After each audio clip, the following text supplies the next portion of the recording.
What was the other question then? Last question is about reliability. So I think, I don't know if this was more aimed at me, this question, but Yeah. certain cars or what brands would you buy as being the most reliable? Do you know what? This is the problem though, right? You know Yeah. the cars that are the most reliable, they're the ones that no fucker want. Yeah. You know We were what I talking mean? about this earlier, weren't we? So we've had a transporter arrive today full of 69 reg, 20 reg cars, some of which we're probably just going to move on, but others we're going to have a go with. And we went, oh, these are great. They don't need really much prep mechanically, they're going to be fine. Some of them have got good MOTs on them and service, whatever. And you think, hopefully these will sell quick, but there will be the ones that will sit around, and then that 13 red CRV might go. Yeah. But because it's a 10-year-old car, yes, it's a Honda, and people think, oh, Honda, Japanese, tend to be more reliable. Yeah. Probably they do, and some of them have got like 7-year warranties on from new. Same thing with like your Kias and your Hyundais and that sort of ilk of car. They probably are very, very reliable if they've been looked after. Yeah. And I think this is the key thing of whenever everyone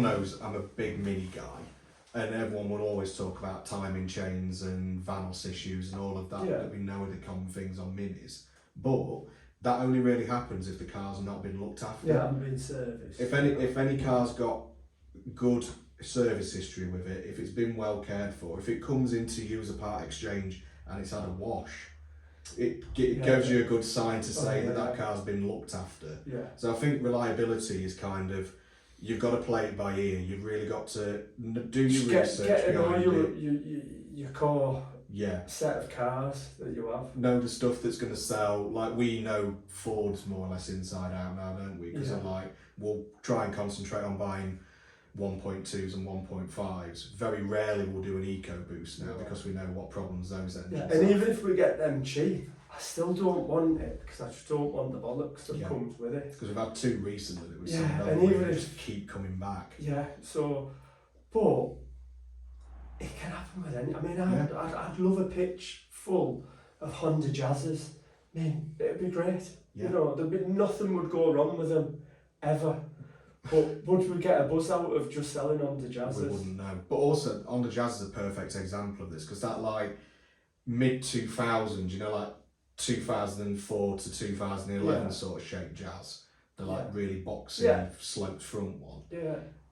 People go, oh, they're really reliable. I had a mate who ran one of those into the ground and whatever. Yeah. Reason is, parts are dirt cheap on them. Yeah. So people can actually afford to repair them. I think the thing is, when you get your higher end stuff like your Audis, your BMWs, Minis in certain cases as well, those like premium cars have more expensive parts and more expensive jobs on them. So if someone's bought one as a second car in a household, or that it's their only car and they're quite young and they can't afford to maintain it, of course it's going to go wrong, because that little bit of maintenance that they should have serviced it every year, that's when all of a sudden it gets drawn out to 2 years, so then the chain goes in it because it's not got enough oil.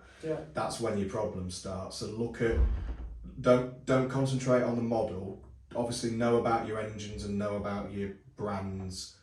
Go into and do that little bit of research, but like you say, get your core in. We know cars that we buy all the time that we know the problems with them now. Yeah. And if you know the problems, you know what to expect, and you know who to go to get it fixed, maybe. Because everything's going to break. Nothing these days is 100% reliable, because there's so many different systems and electronics on them that can go wrong, that you could be, well, look at Golf. Yeah. Golf's a prime example of that, isn't it? Yeah, exactly. And we've never had much problems with Golf, but we've just had to spend £1,000 today on a turbo. So I think the best thing to do is just expect the worst a lot of the time. 100%. You know what I mean? Don't think you're going to get into this job and like, all the cars I sell, nothing's going to go wrong with them. That's not going to happen. Don't just buy something because you think it's going to be ultra reliable, but also don't be scared of buying something because you've heard horror stories about it.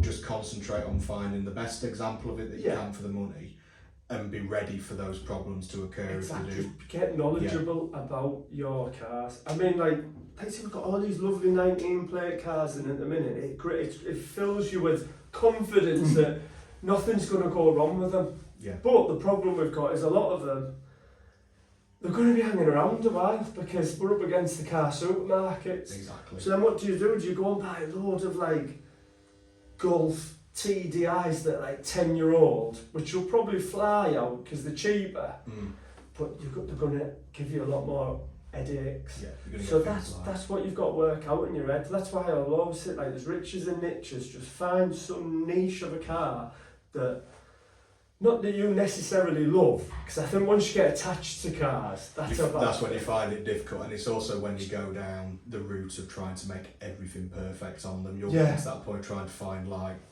parts from and like all the like new old stock stuff and whatever. Yeah. And that's when you can drive yourself mad. Yeah. If you just want to sell cars, just sell stuff. Yeah, try not to be a perfectionist. Definitely. We haven't got the time or the money to be perfectionists. You have it, and the second-hand cars at the end of the day, and they've all got their imperfections. And if you try and keep everybody happy, you're just going to make yourself miserable. Yeah. So you've just got to wait for that. Sometimes, when we get these perfectionist customers, in a way we don't want to sell them the car. No. You can sniff them out straight away because they always ask the most in-depth questions about stuff that you never would even think about. Yeah, and then I think, do we really want to be living with this man for the next customer for the next 2-3 months? Yeah. You know, and then you end up giving them the money back, and the next customer buys the car, and you never see him again. Just to add a story to that, I can remember when I was at Mini, back at main dealer, and I lost out on a deal once because this customer had reserved it over the phone, came to see the car, and then they turned it down, so they got the deposit back because it didn't have its original dust caps on it. Oh my because it didn't like BMW's silver dust caps that they all have on. Obviously it had a new tyre at some point. Yeah. And they just put a black, and then the customer had probably just lost one at the, ended up with mismatching dust caps on it. They're like, no, I'm worried about this now because does that mean it's not going well? And it's like, as soon as somebody comes out with, I'm worried, then I'm like, nah. The things in my head go off like, woo, woo, yeah, woo. we unfortunately, I've been busy for the last 10 years. I haven't had the time to live with that car for the last 10 years. I'm telling you, everywhere it's been, every time it's been filled up with screen wash, or it's had Do you know what though? I did have a Jag once, right? And it had a folder like that with it. Yeah. And what a Jag customers like, they can be very they are panicky, can't they? I think they're probably the most in a way. Fair play to this bloke. He had an A4, like one of these notepads, but an A4, and every time he'd filled up the fuel, he'd wrote the date down and how much fuel he'd put in it. God's honest truth. Yeah. And it had every invoice with it, it had everything, it was beautiful. Was he an accountant? Because that seems like something that like... It was something to do with the financial university, advisor. something to do with the university in Sheffield. Yeah, yeah. And so some people are like that. I'd rather buy one off someone like Oh yeah, you'd 100% mean? buy it, but you don't want to sell Sell to it, them. yeah. Because they're expecting the same thing that they all think that that's what everyone else in the It's world like, does as well. Yeah, exactly. Because they expect everybody else in the world to be like that. Probably those kinds of people, they are the rarest that exist now, but it's likely the reason they do it is because their dad probably did it on his Ford Corsair in like 1962 or whatever, and his dad before him used to do that on his Austin 7 because he was probably like a butler or a chauffeur or something, but you just think that's how you look after a motor car, did you not know? And then, that's it, they've taught their family to do that, but obviously the general public don't. You just go and get it stamped in the book when you're at service. The thing, like nowadays, everything's throwaway, isn't it? Exactly. So everyone getting cars on lease for really cheap, and like look at all these newer plate stuff that we're getting.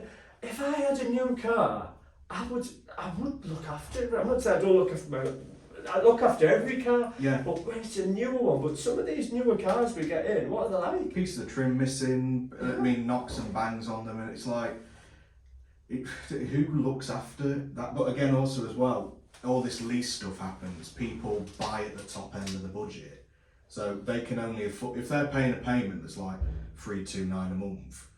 All they can afford to pay is £329 a month, and that's probably stretching what they can pay anyway. Yeah. But they want the kudos of a brand new car and a certain badge and whatever, and then they don't have the spare money every month to, in some cases, even put fuel in it. Yeah. And that's when again the problems turn up of service and maintenance, because they'll go over Yeah. the service intervals because they can't afford to book it into the garage for Yeah. an MOT or routine Yeah. maintenance, whatever. And if they get a dent or a scrape on it, they're not going to spend any money taking it to the body shop to have it repaired. They'll just go, I'm just going to have to live with that. Yeah. And then they live with it to And the then they point. don't care about And then it. then they go to Partex it and they go, oh, well, I was going to sort that out, but I didn't have time in the end, or I didn't have the money in the end. Yeah, yeah. And they just roll that loss into the next car that they lease, Yeah, probably for definitely. 50 quid more a month. And So just I make the think problem people worse. don't look after the cars as much these days. No, definitely not. They are. It's like it's like phones and everything as well, isn't it? Like Everything's everyone gets a new disposable. phone every year. Yeah. Everything's replaceable, isn't it? Yeah. So, yeah. I think we've rambled on quite I know, a bit. yeah. Haven't we? That turned into a big long one. Thanks once again for watching. I hope you're enjoying these Q&As. If you've got any more questions, remember to leave them below in the comments. Or if you want to go on Instagram and Facebook, we've got Car Dealer Pro pages on there now. Just search for us on both those platforms and you can ask us questions directly or leave us some comments on there. We'll get back to you. But Yeah. Nice one. thanks again. We'll see you soon.